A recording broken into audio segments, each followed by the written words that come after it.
আলাইকুম। আজকে আবার একটা নতুন ভিডিও নিয়ে চলে আসলাম। আজকে রান্না করব লাউ দিয়ে গুঁড়া চিংড়ি মাছ দিয়ে, আর এটা হচ্ছে কাঁকড়া মাছ ভুনা করব, আর হচ্ছে মুরগির মাংস রানবো। সব কিছু কুটে কেটে রেডি করে নিচ্ছি, এখন রান্না করতে চলে যাই। কড়াই গরম হয়ে গেছে, তেল দিয়ে দিলাম।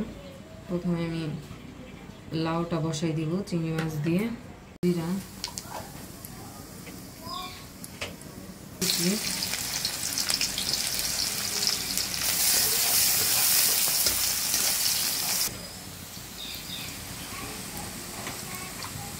পেঁয়াজের সাথে চিংড়ি মাছগুলো ভেজে নিব। চিংড়ি মাছগুলো ভাজা হয়ে গেছে পেঁয়াজের সাথে। এখন দিয়ে দিব আদা রসুন বাটা,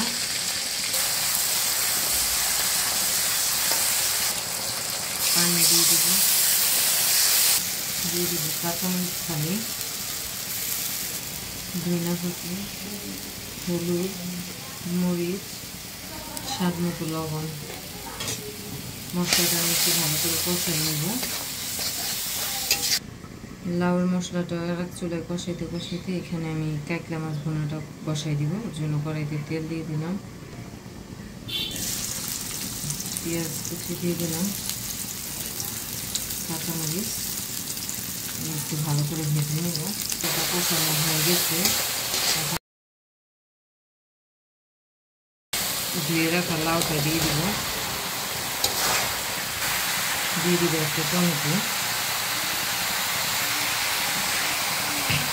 এখন লাউটা ভালো করে কষাই নেব। যে পেঁয়াজটা ভাজা হয়ে গেছে, দিয়ে দিব আদা রসুন বাটা, স্বাদ মতো লবণ, মরিচ কাটলে, ধনিয়া কাটলে ভালো করে কষাই নেব।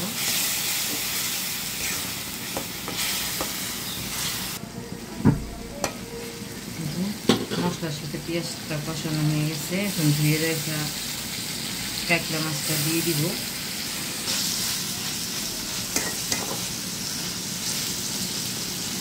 পানি,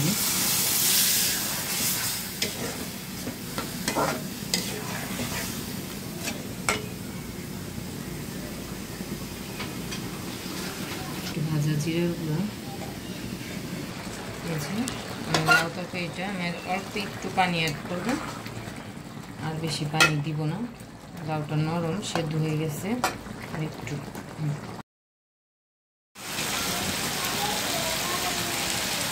মাছ ভুনাটা হয়ে গেছে। ধনিয়া পাতা দিয়ে নামায় ফেলবো। লাউ তরকারিটাও হয়ে গেছে, নামাই নিব ধনিয়া পাতা দিয়ে উপর দিয়ে। আমি যে এখানে মুরগির মাংসটা এখন আমি রান্না বসাই দিব। মুরগির মাংসটা রান্না করার জন্য আমি এখানে আগেই পেঁয়াজ বাটা, আদা রসুন বাটা, আর হচ্ছে সব ধরনের গুঁড়া মশলা দিয়ে আর অল্প একটু তেল দিয়ে আগে ম্যারিনেট করে রেখে দিছিলাম। এখন আমি মুরগির মাংসটা বসাই দিব। এখন দিয়ে দিব তেল, তারপরে দিব গোটা জিরা,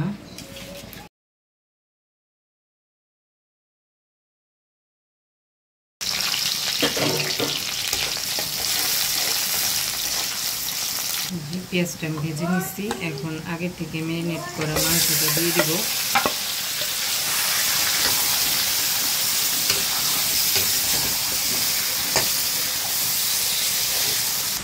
মাংসটা এখন আমি ভালো করে একটু কষাই নিব।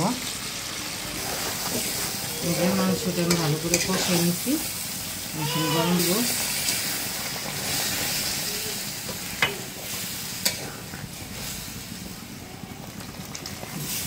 এই যে মুরগির মাংসটাও হয়ে গেছে, এখন নামাই নিব মুরগির মাংসটা।